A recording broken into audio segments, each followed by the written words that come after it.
Hey everybody, this is John Schultz with Associated Electronics. Today I'm going to show you guys how to rebuild your shocks. To rebuild my shocks, I'm going to use the rebuild kit, the 12 millimeter shock rebuild V2, part number 91491. And I also have a shim kit for part number 31381. If we recommend that, that's the part number for that.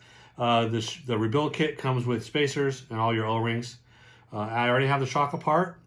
Take your shock tool that comes in your kit, put it on the bottom of your shock body. Take your tool, just barely pop it loose, loosen that up. Take and dump your shock fluid into a safe shock fluid can.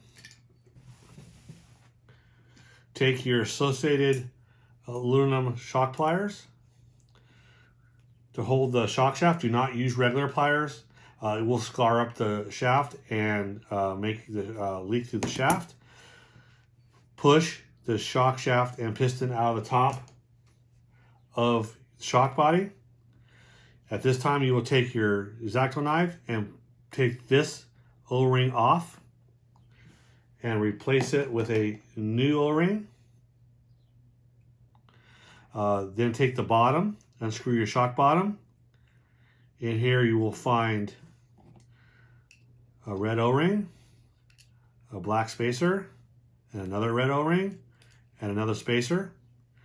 In the shock kit comes with new shock guides if you want to. These shock guides are still new, so I'm going to reuse these.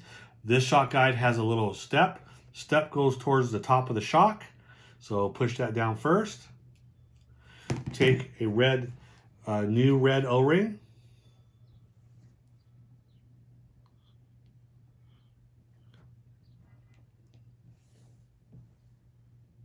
Stick that red O-ring in there. Take your shock guide, put that in there. At this time, I will take our factory team green slime, part number 1105. I will coat the inside with green slime. I'll take another new O-ring.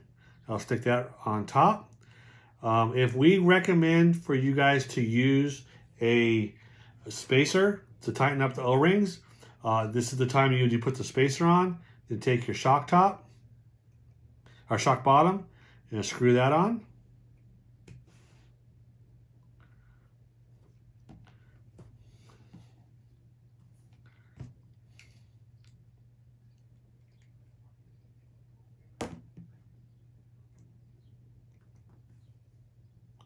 Make sure everything lines up real nice.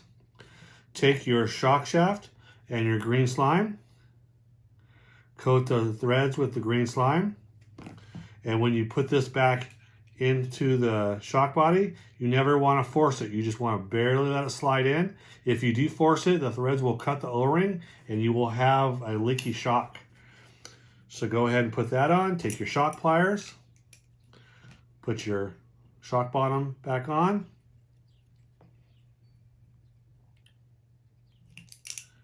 Snug that up. Take your shock fluid of your choice. Fill the shock body up almost to the top. I leave about 4 millimeters from the top, and then cycle the shock. Get all the air bubbles out of the shock. Once you get all the air bubbles out, I will go ahead and add a little more shock oil or shock fluid. And then I'll bottom it to where the shock piston is even with the top. I'll take my shock top and I'll put that on top. I'll lightly snug it. And now you don't want any hydraulic lock. Any type of that will make your vehicle not work and you'll blow out your seals. So I will take the top back off. I'll use my finger to basically take a drop out of the top. I'll put the shock top back on, and I'll keep doing that until I get the perfect, see it bottoms out, has a little bit of rebound, but it's nice and smooth with no air bubbles. I will take my shock tool, put it right on the bottom. I take my wrench, I'll just snug it a little bit, And that's how you rebuild the shock.